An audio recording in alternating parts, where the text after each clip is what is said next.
my workshops during that decade where, women were crying and, oh, they have an abuse and this and I said, we're here to investigate pleasure. And if you're not ready to do that, you don't belong in the group. You need to take your problems to a therapist. This is not what I'm doing is teaching pleasure. So that was a rough patch that we had to get through. And so now what I see is, well, what do I see? We've actually gone back in progress. We've backslided because now it's like we're still fighting to keep abortion alive. Right. And make no mistake, the people who are against abortion are also against birth control.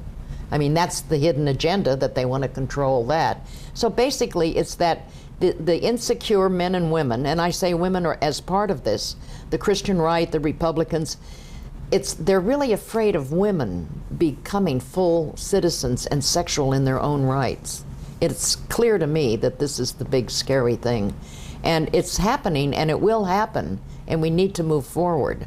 Right. And talking about the vagina monologues, everybody is against. No one is for violence.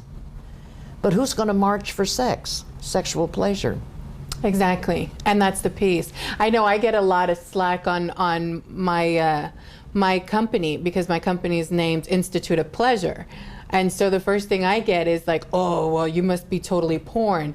And I'm going, it's not about porn. It's about education. It's about awareness. It's about sex education. It's about learning how to please yourself, your partner, so that you could have a wonderful life and a relationship, and you can be happier at work, and you can be happier with your children, and being a mother, and being a wife, or being a spouse. Everyone benefits. Everyone.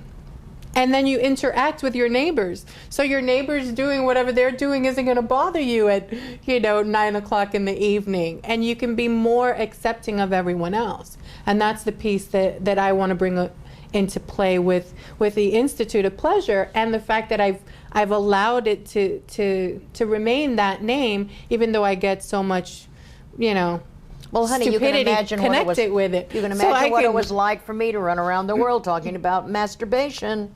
It wasn't everybody's favorite topic. They were doing it, but no one wants to discuss it or talk about it. Mm-hmm. It's no. I remember the joke about the woman who had been very Christian woman from the South, and she was talking for years about the perils of masturbation and how it was so horrible to, for people to masturbate, and how no one should do this. And about 20 years after she'd been talking, somebody actually told her what masturbation was. And she goes, oh, I do that all the time. She didn't know what it was. She didn't know what it was, but she was fighting against it. And so the idea that there are so many people out there that are so uncomfortable with their own sexuality that they've never tried it, or they've never accepted themselves to that level, that they're fighting a battle, that they're not even really aware of it. What did she think? She thought it was something totally different. She thought it was something to do with other people. And she was just like, oh, that's not what they explained to me that it was. And she just goes, no, I'm for it. Wow. So after all that time, the fact that they had misinformation. I remember when I was living in Washington, there was actually a church that they would give the children a bead for every week that they didn't masturbate. And you would get a bead, and you would wear this necklace on the outside of your clothing so that everyone would know that you were so good and you didn't masturbate. Stop. You're depressing me. It was horrible because I always wondered, well, what do you want? Do you want a child that would lie, hate themselves, or that wouldn't masturbate? Because imagine what they would have to say. Oh, I masturbated this week, so I can't wear my necklace, and I have to start from one. I mean, who would really turn around and say that? Tragedy. And this church was like, oh, our children don't masturbate. Look at their necklaces. Well, come on, it's the same thing with abstinence only. It's pathetic. Yes, you're not teaching them anything. I see this as child abuse. We're abusing our children with the absence of information, sex information. We are, and we're leaving them unprotected. Yep. For what's really out there, for the perils of life. Exactly. So, Yeah.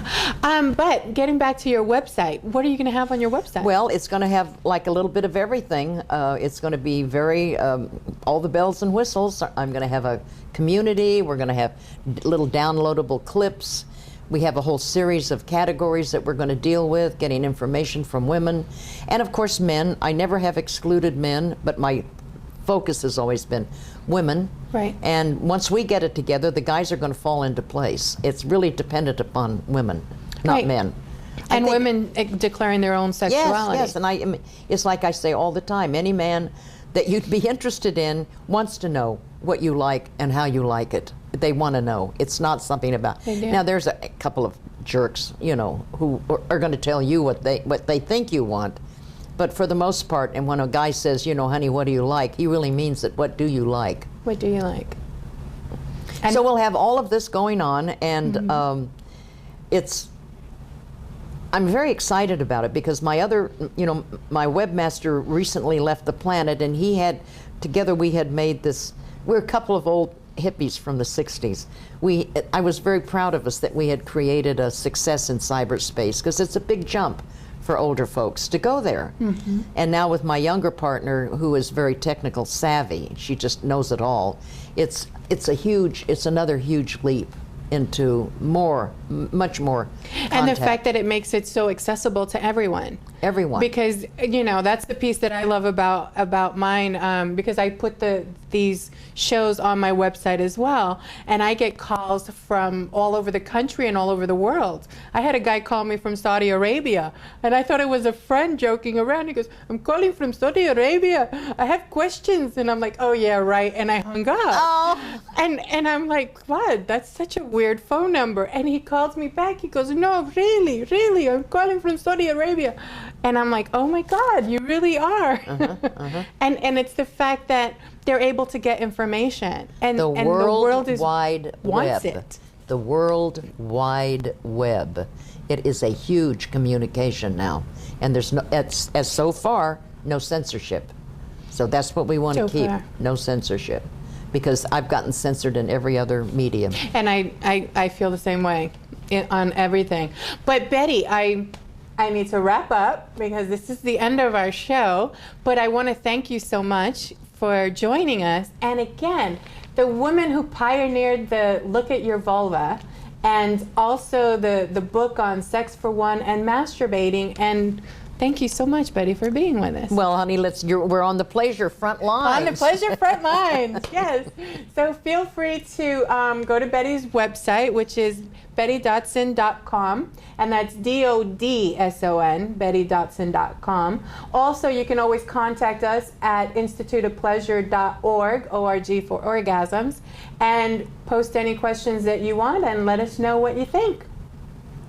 Thanks.